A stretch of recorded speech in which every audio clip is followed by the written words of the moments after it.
You're watching the Metaphysical Mentor podcast with Michael Philpott.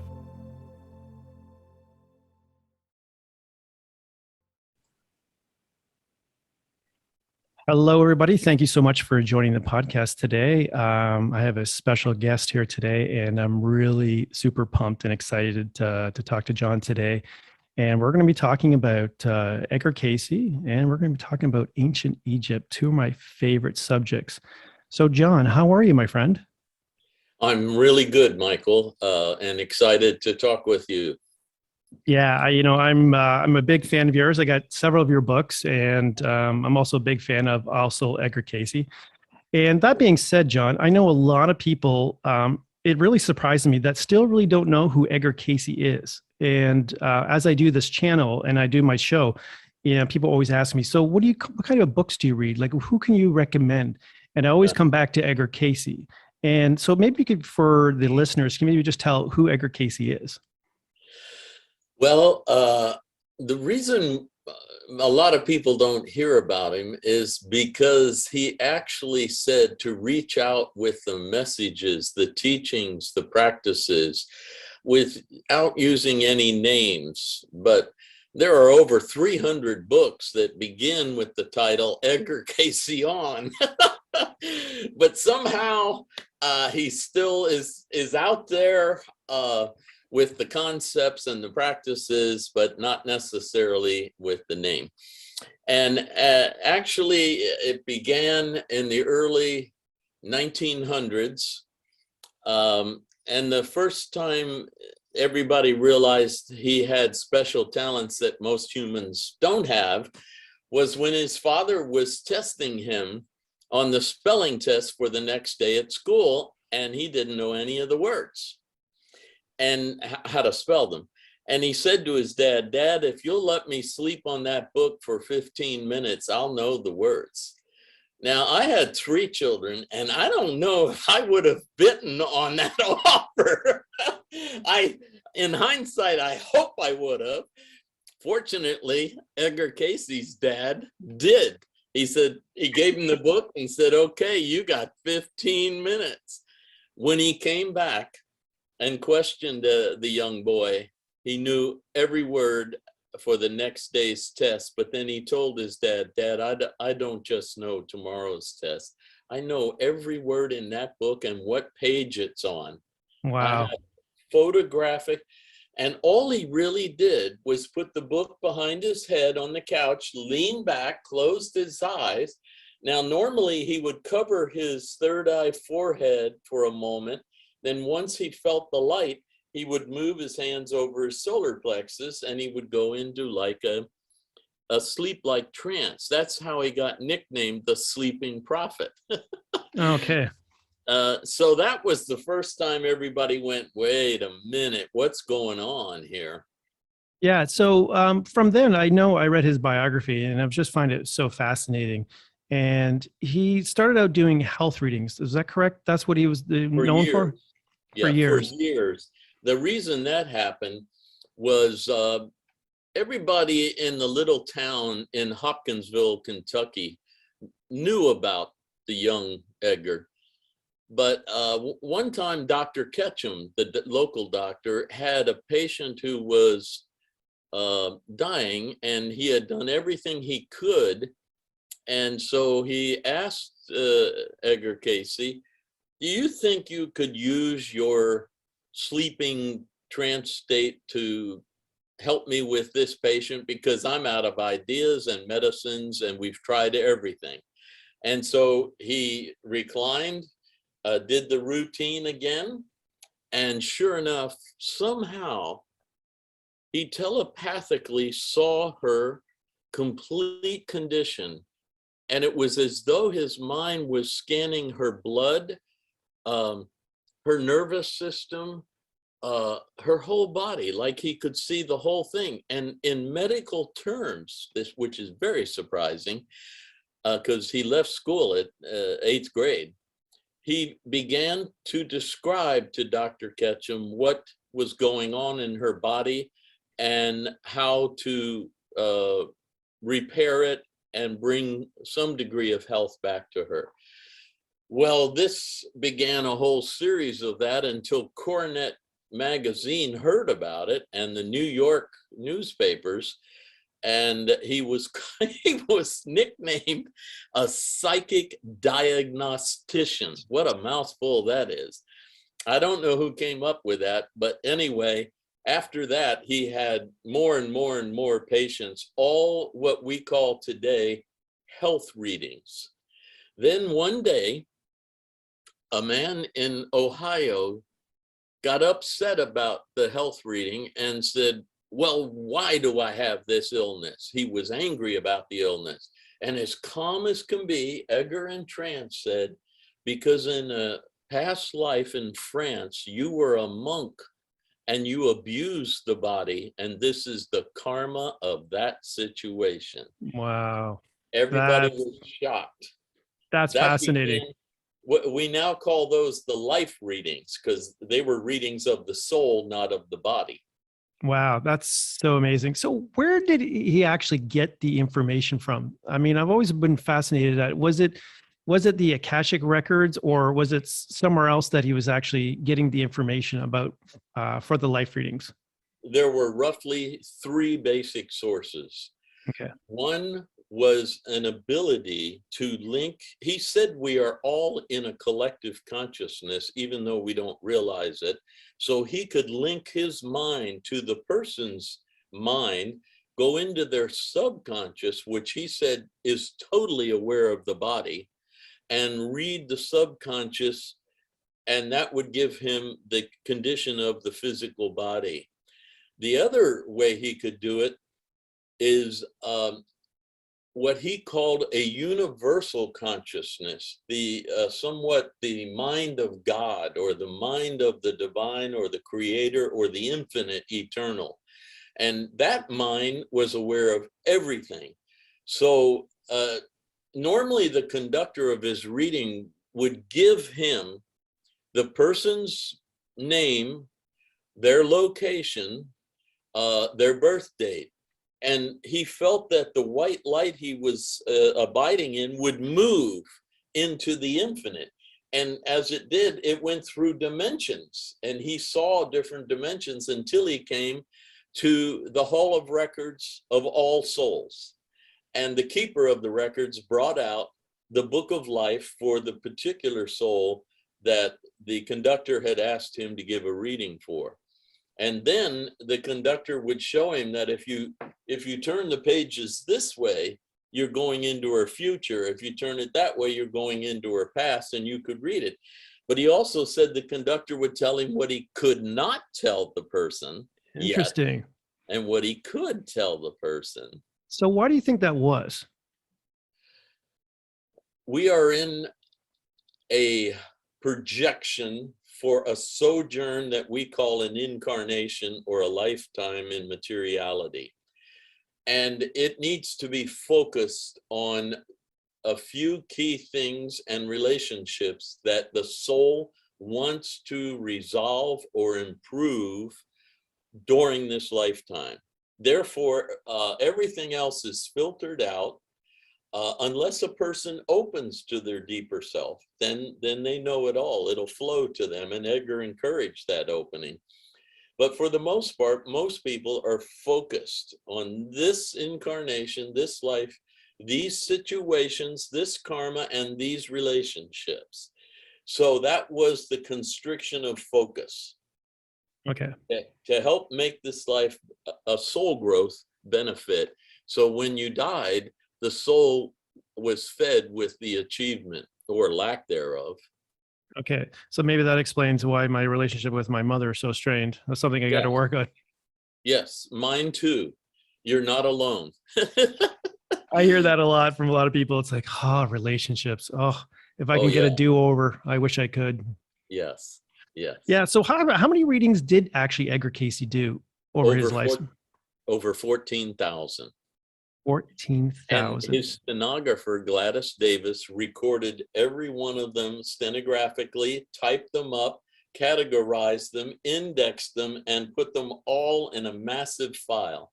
And then through our history at the association, we digitized them all. So now, if you're a member of ARE, you can go to the member section and access all the readings and search and scan them and different topics and different dates and things. Oh yeah, that's fascinating. So let's say, that was a perfect segue into the ARE and what it's all about. I mean, it's an amazing organization. So if you can maybe just touch on that a bit and maybe tell the folks listening what the ARE is all about. Sure. In 1931, the Association for Research and Enlightenment, which is nicknamed ARE, was formed to give Edgar a business arrangement in which he could function and have employees that would handle different aspects of communicating and indexing and building an archive of this information. Well, after World War II, he died January of 1945.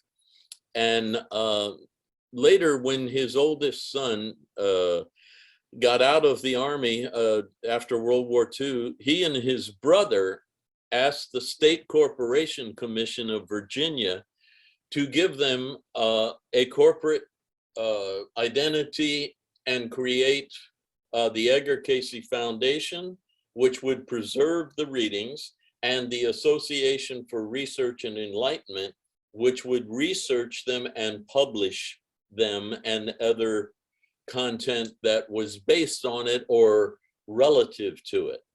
Okay. Yeah, I mean, it's an amazing organization. I've watched so many of your videos that you guys produced, and you guys just celebrated, what, 90 years, if I believe that's correct? 90 years, yes. 90 years. So how long have you been at the ARE for? Well, I started in 1969, and I joined the staff in 1971, and I've been here the whole time. And I'm now the director of the Edgar Cayce Foundation. Wow, that's amazing. So what led you to Edgar Cayce and the ARE? Like, what was the main draw? Like, Well, despite my unusual karma with my mother, she was a very spiritual woman, even mystical. And I was 16 years old when I read my first Edgar Cayce book, and it really caught me. But then I had to go into it was Vietnam War time. I had to go into the military, and then I came out with the GI Bill, so I went to university.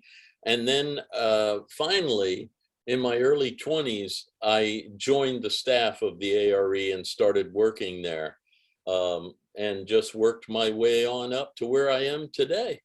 Wow. Now, what was the book? Do you remember the book that you read? Yeah, it was The Sleeping Prophet by Jess Stern. Oh, okay.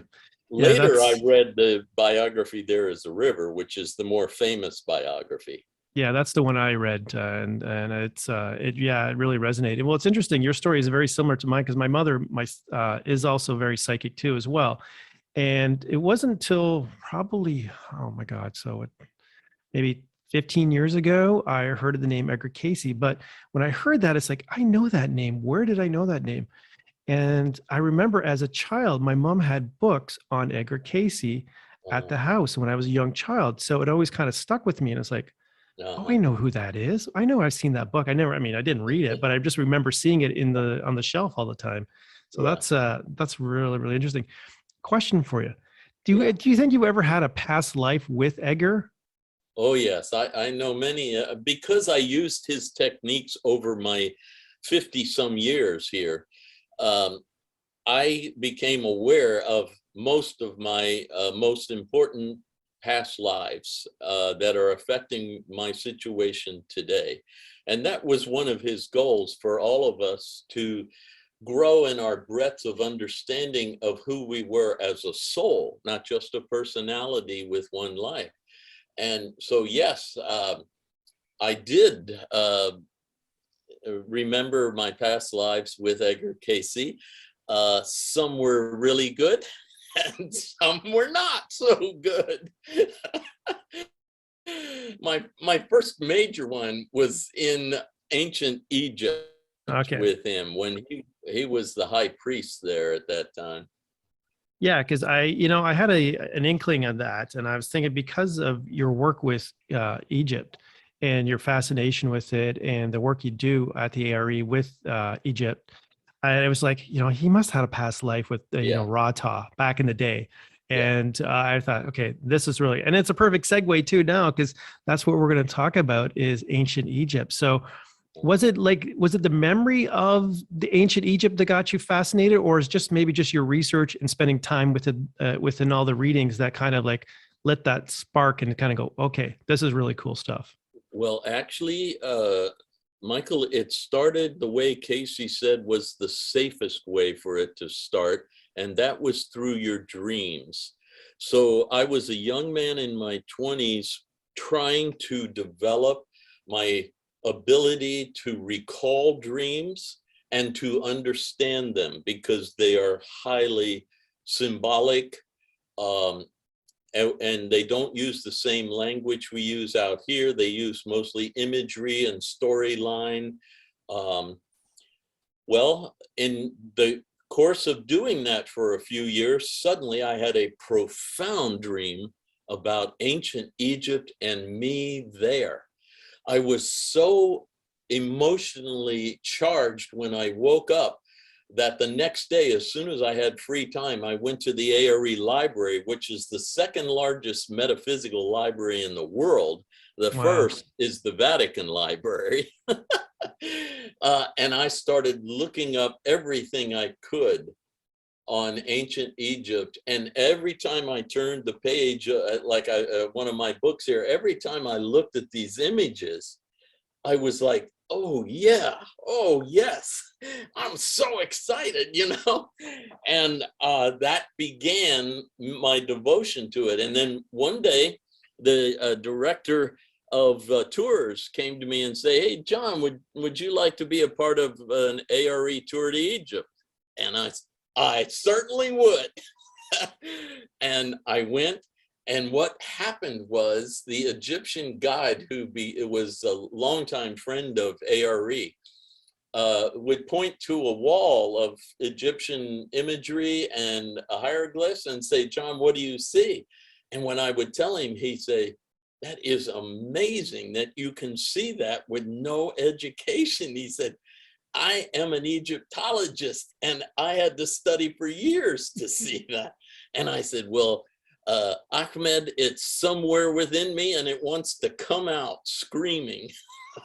That's So that's for wild. years, yeah, I did over 40 tours, most How, of them with Ahmed 40? Fayed.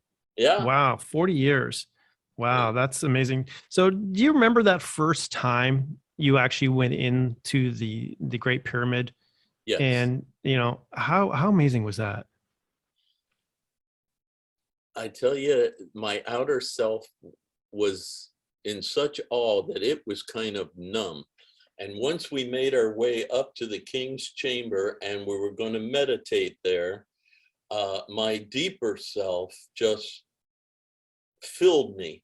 And the outer self, thank God, was so quiet and not interrupting and not busy with its monkey mind that I really had a profound experience of energy and attunement to what I felt was the cosmos, or the universal uh, consciousness. And so that really supercharged me. And some of the temples we went in, I knew I had been in that temple and initiated in that temple. So all this started to really happen. And of course, some of your friends start to think, well, John's getting a little wacky now. He's drinking the Kool-Aid. Yeah, yeah. Yeah, I mean, it's so fascinating Egypt and all the information on there. So, what was the main function of the Great Pyramid? I've heard so many different things, on so many videos on YouTube and things like that. What was the main function of the Great Pyramid? According to Edgar Cayce's reading of the Akashic Record, which is the record of all history recorded in the collective consciousness and accessible by any of us if we learn how to do it. It had three functions. One, the initiation of the initiates. And it correlated with the Egyptian Book of the Dead, particularly chapter 15, in which sections of the Book of the Dead actually spoke about chambers and pathways in the Great Pyramid and what initiation was related to that zone inside. And David Davidson and H. Aldersmith, two British guys back in the late 1800s, early 1900s, wrote a book about this. And then I subsequently wrote the book, The Great Pyramid Timeline Prophecy, 2028. And so initiation, and then he said celebration. It was used for inspirational joy of celebration. Then it was also used for testing. He explained that the boat would come up to the Valley Temple on the Nile, and your clothes would be removed and you'd be bathed in a pool, and your hair anointed with oil, and white linen and gold would be wrapped around you, and you would proceed through a gauntlet of questioners. And they would test to see if your soul had the right attitude, because Edgar Cayce said, using the very same techniques, you can make a Frankenstein or a god. It depends on the purpose, the intention. That'll shape whether the power and the growth that you're having goes toward evil and selfishness, or towards glory and caring for others and bringing the light to all. And so you were tested before you were allowed to go in the pyramid. Once you got up to the mortuary temple, you had passed a lot of exams to get there. And then you were prepared to go inside. That's his wonderful description of how it worked. Wow. I mean, now there was something correlation. I'm trying to, hopefully I can find my words around it. Isn't there like a judgment of one of the gods when you had to weigh your heart? Yes, exactly. Yeah. Okay. So now this, in the imagery, it can be the actual physical death of the body of a person, then their heart, in the sense of heart feelings and heart motivations, is tested against the feather of truth of the goddess Ma'at. And Anubis leads you to the test, and Hermes, or Thoth, oversees the test and records it on the book of your life, on your Akashic record. And if your heart is heavy with regrets, unfinished business, earthy desires, then you have a little creature eats your heart up and swallows it, and you have to go reincarnate and get a lighter heart. The teaching of the light heart was the scale. Okay. And the feather of the goddess Ma'at was put here. Some people say Ma'at because it's M-A-A-T, Ma'at or Ma'at, and her feather is truth. So your heart, if it's heavy, you have to go get a lighter heart to rise into the heavens. You still have too much earthiness in you, too much unfinished business. But when your heart is light enough, then you can, Anubis will lead you up through gates that lead through the heavens. And so this was the process, and these gates are actually levels of consciousness until you get to where your consciousness is expanded. You notice in the Kabbalah, there are 7 heavens, 7 layers, and they relate very well to the Egyptian idea of levels of heaven. Yeah, I mean, it's so fascinating. It's so fascinating. So that whole testing process of the initiate going through all those tests, was that in preparation for death, for this particular weighing of the heart? Yes, but if you read the Book of the Dead, you'll also see where it indicates it would be good if the seeker did this before death. Okay. And Edgar picked up on that and said, you should be doing this in your life. not waiting till the death of your body. But once you get to the death of your body, it would be helpful if you were aware of these transitions. And he described them quite in great detail.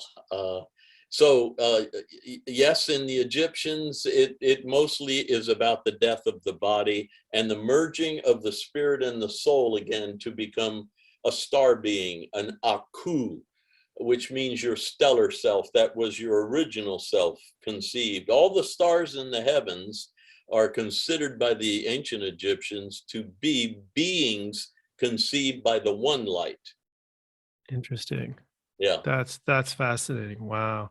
Yeah. I mean, the Book of the Dead, is it basically is like a chronological, understanding of how we are as humans and how we evolved into where we are? Or what is the particular reason the Book of the Dead is so kind of fascinating and so interesting? When you hear about Egyptians, they always talk about the Book of the Dead.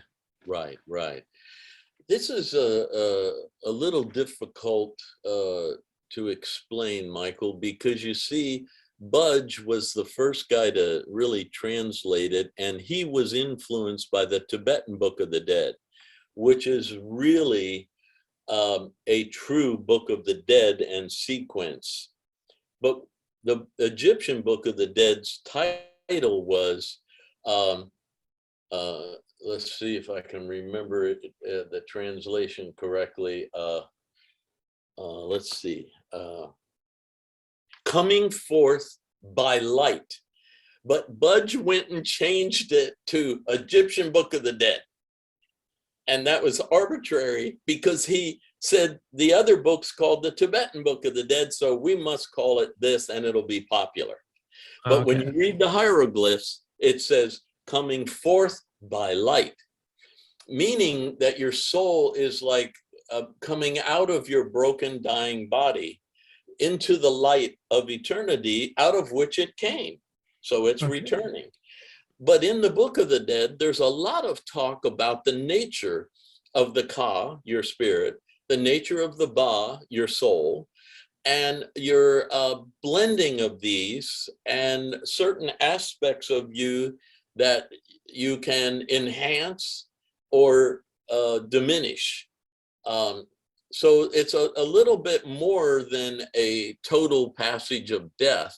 However, when you get to a certain part in the book, you are looking at the sequence of initiation of the soul at time of death. But like I said, in chapter 15, you're actually looking at locations inside the pyramid during initiation. Okay. Now, some writers, and they are genuinely heartfelt about this, don't quite correlate initiation.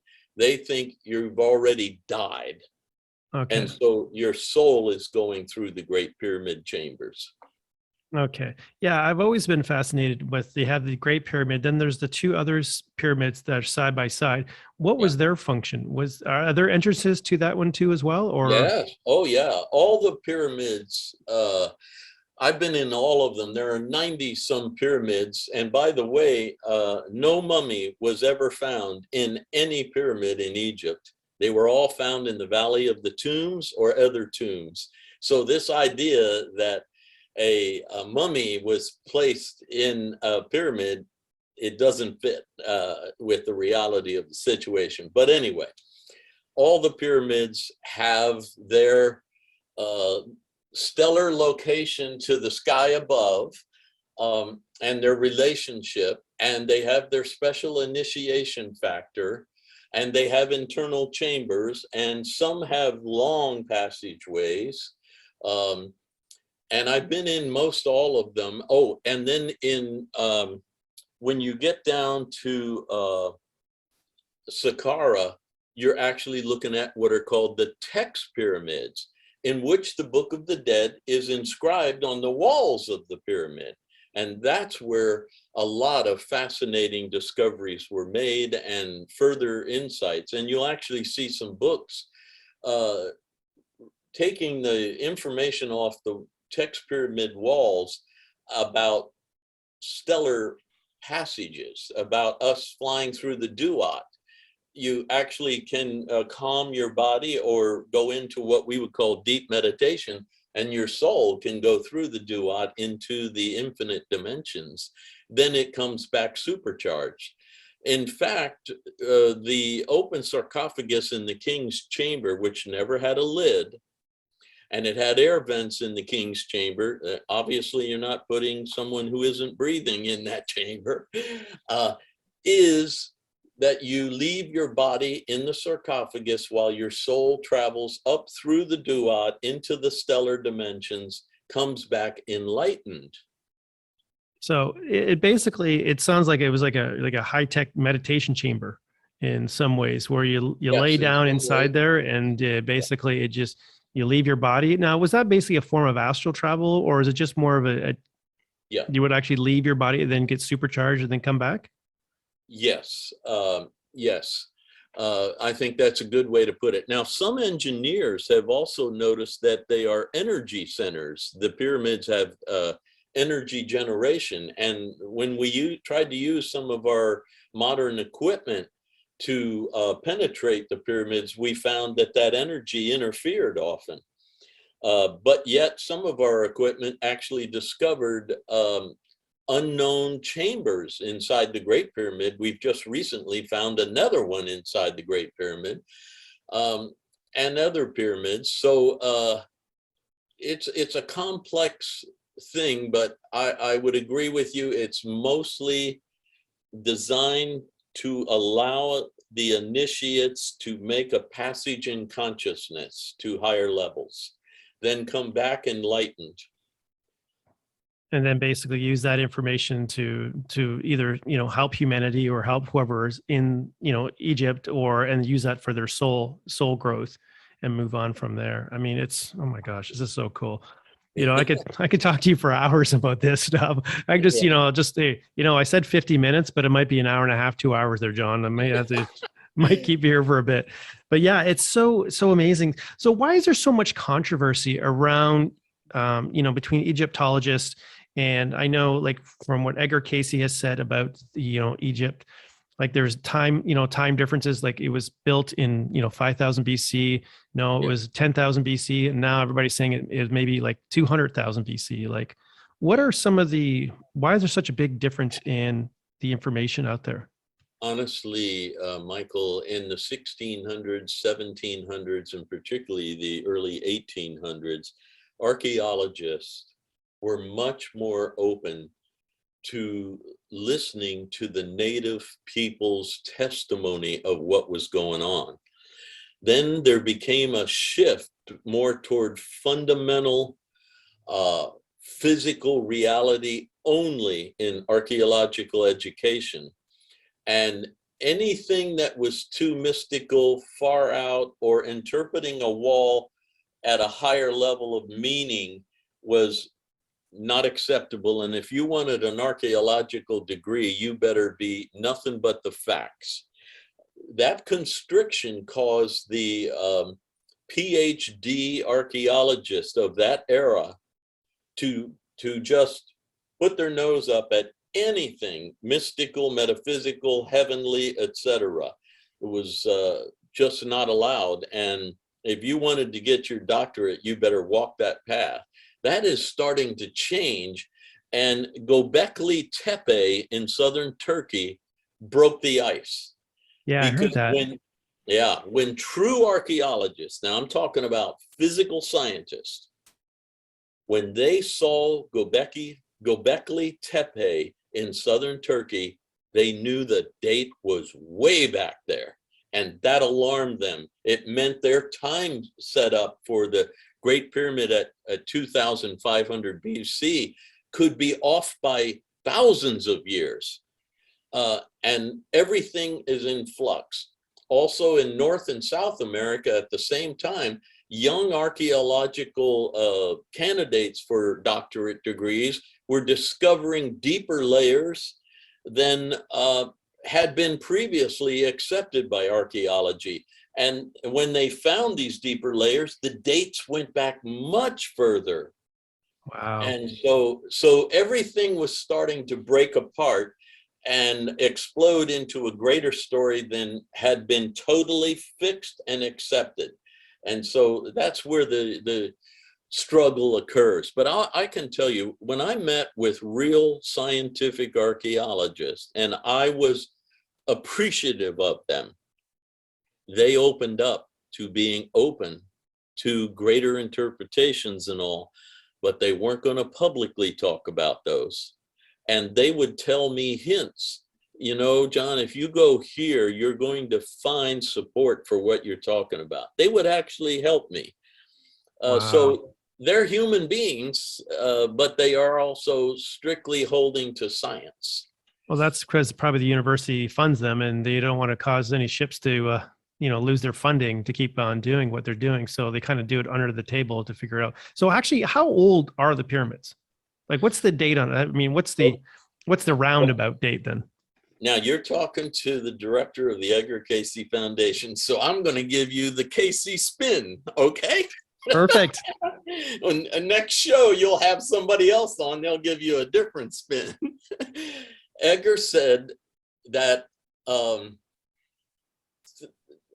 even further than 10,500 BC, going back 12,000. Now, 12,000 is where the archaeologists believe Göbekli Tepe was active, dynamically active.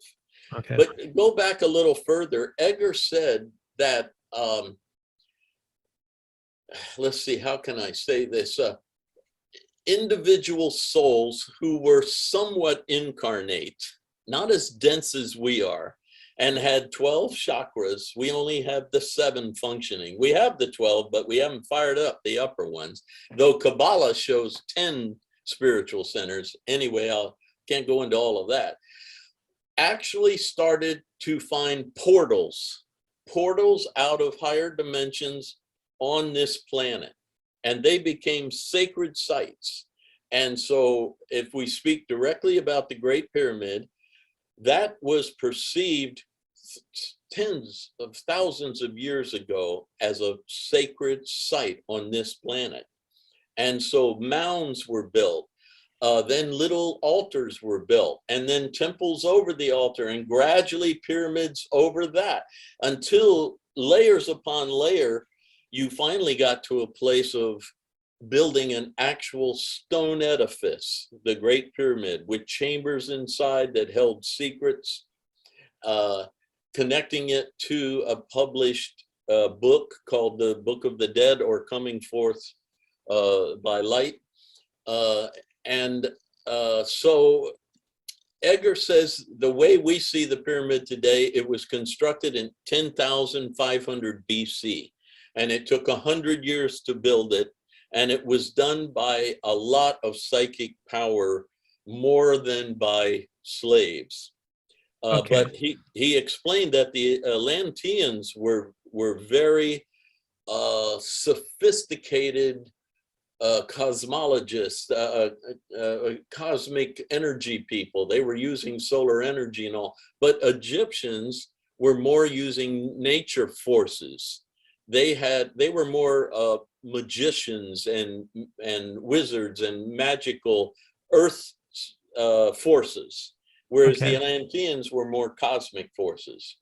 What's really the difference between the two? I know you kind of touched on it. So the nature forces versus more like you were saying, like the psychic or cosmic forces, was so basically like using like gravity and different things like that, using the fundamentals.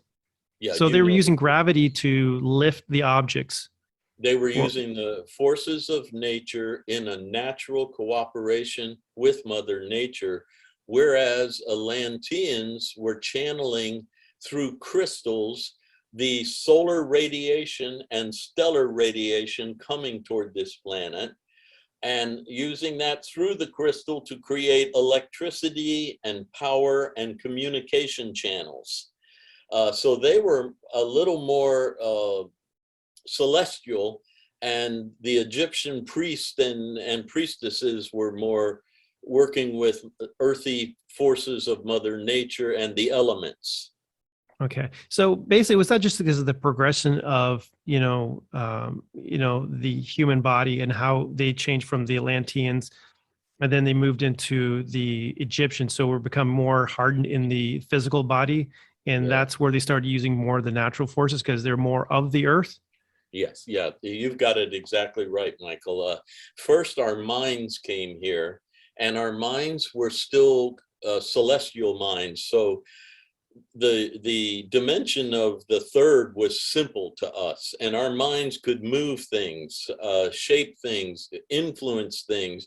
Edgar talked about how weather didn't bother us at all because we could affect Mother Nature's winds, just like Jesus did in the boat when Peter asked if he could walk on the water with him. Jesus was using those magical connections with nature. And when he spoke to the storm and calmed it, those were forces that we initially had. But Cayce said, as you came down deeper and deeper, you started to project yourself as a thought form and look into this reality in a form structure. But it was a very subtle form, not like a body form yet. Then that crystallized into atomic forces, but they were more like light projections. And then finally, you started to use atoms and flesh and bone and physicality. And then there have been 4 prototypes of the human physical body. And Edgar says in the new age that's coming soon, there will be a 5th prototype of the body, and the 12 chakras or spiritual centers will be back, will be more luminescent. Our auras will be more visible. Whereas Edgar Cayce could see auras, but most people didn't. But he taught how you could learn to see auras. But apparently when the new nature comes, you're going to actually see everyone will have the radiance, and they will have more of a spiritual attunement. Now, not the whole population will be here because there'll be a cleansing. And that cleansing is going to affect everything. Is that where the 2030, is it 2038, the prophecy was talking about the changes in humans? Is that where the prophecy is going with that, the timeline prophecy? Yeah, Edgar Cayce was the one who followed up. See, David Davidson and H. Aldersmith had published their book. So in the 1930s, they were all dead, but the book was still there, and people brought it to Edgar Cayce and asked him to give readings on the book. And he did, and he said, yes, there is, the pyramid prophecy was carved by back when we were enlightened, and we knew our journey through this dimension, through this world. And so we laid it out in the pyramid, and he said, don't think of it as a political timeline, it's a spiritual growth timeline of soul growth. And yet Davidson showed how you can use the pyramid inch to measure the time, and Edgar confirmed he is correct. And Davidson, everything was 1 inch equal 1 year till you hit the great step up by the king's chamber. Then it went, time sped up, and 1 inch was 1 month. So 12 times as fast this life had been. All of us have felt life speeding at a much greater speed than it used to. My parents and my grandparents lived life at a much slower pace than I do. Yes. So when you measure it all, and I published the book, 2038, Edgar said, when you reach the apex above the king's chamber, and there are 7 stones, 5 granite and 2 limestones, you have reached the end of the Great Pyramid prophecy and the beginning of the 5th prototype body. Wow. And that measured out when we measured it, and believe me, it's very hard to measure, so we could be off by a year or two, to 2038. Okay. So how is that going to be different than, let's say, the Mayan prophecy of 2012? I remember, years back in 2012, everybody was like freaking out about, oh my God, the end of the calendar, the end of the world, what's going on, all these changes. Everybody was kind of panicking. Is this going to be another kind of Mayan calendar thing where it's going to be 2012 and it just kind of escapes out? Yes. In fact, in the Mayan arrangement, I also have written all about Mayan, Aztec, Toltec mysticism and prophecy. and they have wonderful prophecies that fit very well. In fact, I just published a book called Prophecies Converging in Our Time, and I show how the Mayan, Toltec, Aztec, and the Egyptian, and the Kabbalah, and the Bible, and Angel Gabriel, and all the others fit together surprisingly well. The Mayan was, unfortunately, the media wanted to project it as the end of the world, but it was the end of the age. And the Mayans were so clear. They gave you the start date in 3114 BC and the end date at the winter solstice, December 2012. They gave it, but no, the media couldn't sell that. They wanted to sell the end of the world. Of course. In February of 2012, professional archaeologists from Boston University found a Mayan chronicler's chamber in which he wrote the story, and they came out and told the media, the Mayan chronicler said this is an age, not the end of the planet. They didn't want to sell that, and yet some of us saw Boston University's archaeologists publish that information, and I wrote all about it during the time, but nobody really was into it. And so the 2012 came, the age shifted to the next age. And by the way, the Aztecs, Mayans called this age we're moving into the age of the oneness of the movement into spirit and the spirit of all things. Interesting. And so that's what's going to happen during this period. Their calendar and their projections are excellent. The Egyptians fit with this. Edgar says there's going to be, I'm sorry, I'm going to have to shut down message. So we're back recording. Yeah, I mean, it's so fascinating with the Mayan calendar and the Mayans itself and the Aztec, and how amazing it is, how accurate it was.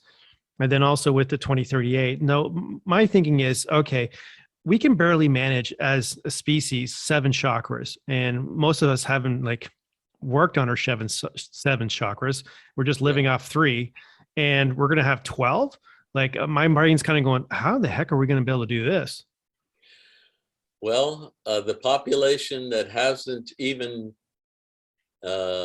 generated any energy in their spiritual centers is not going to be able to be here during the coming ages. The reason is the women are, and I have been among women of the terrorist people, they're tired of giving up their babies to death and suffering. The women are changing, and you won't be able to come through their womb. I'm sure you're aware the only way to get into this world is through a womb. Yeah. Their vibrations are changing. And Edgar says, if your vibes aren't high enough, you won't be able to come through a womb into this world, because the women are raising their energy and shoving off things they're tired of. And your vibe, if your vibe is among those things, you're not going to find a mother to come through. Wow. So there's going to be a period in which the population of the earth is going to drop significantly. Now, is this going to be just through just natural selection? Is just basically because the body's changing, the vibration's changing, like the female body is changing, everything is just changing and rapidly, and it's like there's a new channel, and you can't watch the old channel because now we're on this old channel now going through forward. So you just can't get connected with it anymore. Yeah, and Edgar Cayce added that surrounding the planet in the realms of the spirit are stronger and stronger guardians who are limiting access. And when self-centered, egocentric, evil souls die, their body dies, and they have to come out of this world, they're being moved away. And as souls try to come in, those souls more of the light or the higher vibe are being allowed to access, and those of the lower vibe. Edgar said this is the Armageddon spoken of in the Revelation. This is the battle of the dark and the light right now. And the battle is how to balance the dominant energy on the earth. Is it of the light? Is it love? Is it brotherly love, sisterly love? Then it tips over the planet, and no soul without that energy can come here. Wow. And so we're in the midst of a great struggle right now. Oh yeah, that's an understatement. I mean, the last couple of years, I mean, oh my Yeah. gosh. And then obviously down in the States there with all the stuff, the political stuff that's happened up there. I mean, we have our own issues up here in Canada too, as well. I mean, we're definitely not shielded from the craziness. But yeah, it's just this upheaval of energies and thoughts and, you know, Yeah. us against them. I've never seen so much separation in all my life. And I mean, I'm not that old, but it's still, I mean, Right. it's crazy. I have traveled the whole world, including China and Tibet, and polarization is everywhere. Really, I eh? mean, you really do feel a distinct divide between caring and loving and positive hearts and judgmental uh, hearts that carry some degree of superstition, conspiracy energy, and hatred and fear. They also carry fear. It's so clear no matter where I go. Wow. So let me just ask you, so what can we do to mitigate that, you know, or on our own journey? So how can we maybe just evolve ourselves and really take responsibility? What are some of the maybe things that we can do to maybe just raise our own vibration? Believe it or not, that's exactly what Casey said. You work on yourself and you will add to the collective of light rising up. He used the example out of the Bible where the angels were going to go to Sodom and Gomorrah, and Abraham asked them, listen, if you find 100 good souls there, will you not burn the place up? And they said, yeah. And he said, well, wait a minute. What if you find only 10? And they said, okay, Abraham, we'll make you a deal. If we find 10, we're saved the place. Well, they ended up finding 4. Wow. Well, Edgar says, do you see that you can influence it? If you work on yourself and your relationships, and more love and light and positivity rises in you, you add to the collective of that. And eventually, so many souls around the planet will be doing that.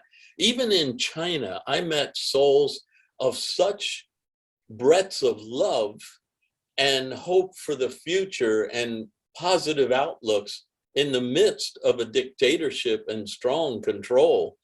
I was amazed. They're there. Well, Yeah. that's going to lift. That's lifting. And if I go, even in Arab countries I've been, there's a lot of love, a lot of light in the midst of suspicion and paranoia and fear and anger and stuff. It's just this period of the wrestling of the dark and light. Yeah. Yeah. And I know I have a good feeling that the light's going to win out. That's just the way it is. That's the prophecy. That's Yeah. the prophecy. Yeah. Yeah. And apparently the feminine energy is going to do it, the goddess energy. Well, you're seeing that now with the rise of the feminine. I've heard so many authors and so many videos talking about that. It's the rise, and you can see that, you know, as they would talk about, the patriarchy is basically being dismantled, and the women are rising up, and they're helping us, bringing us up with them too at the same time, and making us, show us what it's really all about. So it's so amazing. It's so fantastic. Look at you and me, our mothers. Our mothers instilled the vibe in us. Oh my gosh. Yeah. You know, I'm really glad my mom doesn't watch my videos. Like, she goes, so did you do another video? And it's like, oh, if she only knew. I love you, Mom. You know, I love you, Mom. So if you are listening, I do love you. Okay. So that's just the way my parents are. They say to me, oh, did you write another book? You know, I've written over 30 books. I said, yeah. And they say, oh, give us the book. Then they take it and they put it on the top of the shelf and never read it. Yep, that sounds familiar. It's like, yeah, did you do another show? Who did you interview today, Michael? Yes. And it's like, okay, yeah. I don't get upset because really their spirituality is internalized. They're guided from within themselves. So external things they don't look to. And I find that somewhat heartwarming. And that, I think, is what I picked up from her when I was a little boy around her all the time. Yeah, yeah, it's so amazing. I look at the evolution of my relationship with my mother, and I just remember, Edgar, kind of. I remember this quote, if I can remember it correctly, and it's like you get points for the try in the Yeah. soul. You get the points for the try, and believe you or not, I've been trying and I've been working on it, and every day it's a reminder to something that it's always a relationship. The hardest part to remind us to work on something, and yeah, and it's been an amazing journey. And that being said, John, we're out of time. Okay. It's been wonderful, Michael. I enjoyed going through all these ideas with you. Well, I so appreciate it. I'm a big fan of you and your books, and also Edgar Cayce and the foundation. And that being said, John, if people were looking to become a member of the ARE, they want to find your books, they want to know all about Edgar Cayce and the readings, where can they find that information? Just go to our website, edgarcayce.org, O-R-G. .org means a nonprofit organization. And Cayce is spelled the French way, C-A-Y-C-E. But if you type in the British spelling, C-A-S-E-Y, you'll still come to us because we own that site too. Either way, you're guided to the website and the Right. foundation. Yeah. So for those who are listening, I highly recommend going to the ARE and becoming a member. There's so much information. I know personally, it's helped me. It's basically I call Edgar as the OG of spirituality. It's really amazing stuff. I try to live by his ideology, and it's really helped me through the days. And there's just so much information out there, and I really highly recommend that you take a chance and become a member and just see what it's all about. It's fantastic there. So once again, John, thank you so much. I am so grateful for that. Thank you, Michael, for inviting me. I enjoyed talking with you. Yeah, I so appreciate that. So that being said, John, I'm just going to close off the podcast. This has been the Metaphysical Mentor podcast with Michael Philpott. Thank you so much for joining me, and goodbye for now.